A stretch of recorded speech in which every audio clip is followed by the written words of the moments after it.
రాష్ట్ర ప్రభుత్వాలకు లాభాలు వచ్చేలా పారదర్శకంగా బొగ్గు గనుల వేలం కొనసాగుతుందన్నారు కేంద్ర మంత్రి కిషన్ రెడ్డి. సింగరేణిపై రాష్ట్ర ప్రభుత్వానికి ఎంత బాధ్యత ఉందో కేంద్రానికి కూడా అంతే బాధ్యత ఉంటుందన్నారు. కోల్ ఇండియాకు ఎంత ప్రాధాన్యత ఇస్తామో అంతకంటే ఎక్కువగా సింగరేణికి కేంద్ర ప్రభుత్వం ప్రాధాన్యత ఇస్తుందన్నారు. రానున్న రోజుల్లో సింగరేణికి ఎలాంటి ఇబ్బందులు లేకుండా చూస్తామని హామీ ఇచ్చారు కిషన్ రెడ్డి.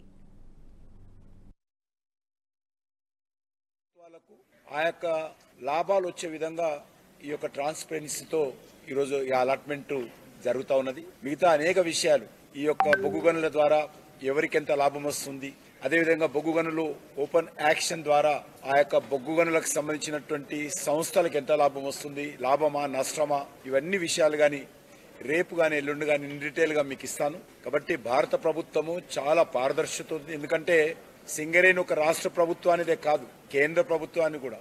రాష్ట్ర ప్రభుత్వానికి ఎంత బాధ్యత ఉందో కేంద్ర ప్రభుత్వానికి అంతే బాధ్యత ఉంటుంది. కాబట్టి ఇటు రాష్ట్రము కేంద్రం అనుకోకుండా ఈరోజు కోల్ ఇండియా లిమిటెడ్ ఏ రకంగా మేము ఇంపార్టెన్స్ ఇస్తామో అదే ఇంపార్టెన్స్ దానికంటే ఒక అడుగు ముందుకేసి ఈరోజు సింగరేణికి ఇస్తాం మేము. అందులో ఏ రకమైనటువంటి అనుమానాలు తెలంగాణ ప్రజలు కానీ సింగరేణి కార్మికులు కానీ పెట్టుకోవాల్సినటువంటి అవసరం లేదు. అదే రకంగా రానున్న రోజుల్లో కూడా సింగరేణిని ఎక్కడ కూడా ఏ రకమైన ఇబ్బంది లేకుండా మరి అన్ని రకాలుగా ఆదుకునేటువంటి ప్రయత్నం చేస్తాం.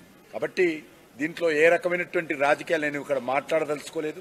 ఈరోజు ఒక మంచి కార్యక్రమం, నేను మంత్రి అయిన తర్వాత మొదటి కార్యక్రమం మన హైదరాబాద్ లో పెట్టుకోవాలి.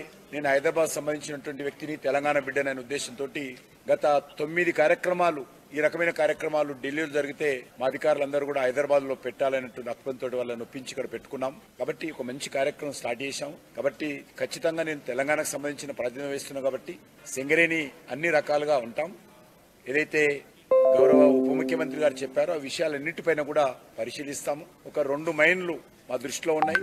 ఇమ్మీడియట్ గా మరి నైని ప్రాజెక్ట్ ఏదైతే ఉన్నదో ఒరిస్సాలో 2015 నుంచి అది పెండింగ్ లో ఉంది. రాష్ట్ర ప్రభుత్వాలకు ఈ వీడియో మీకు నచ్చినట్టయితే లైక్ చేయండి, 10 మందికి షేర్ చేయండి. అలాగే కామెంట్ల రూపంలో మీ అభిప్రాయాలను మాతో పంచుకోండి. Nationalist hub group of channels ను సబ్స్క్రైబ్ చేసుకుని తెలుగునాట జాతీయవాద జర్నలిజాన్ని ప్రోత్సహించండి. ఈ వీడియో కింద ఉన్న బెల్ ఐకాన్ పై క్లిక్ చేయడం మర్చిపోవద్దు.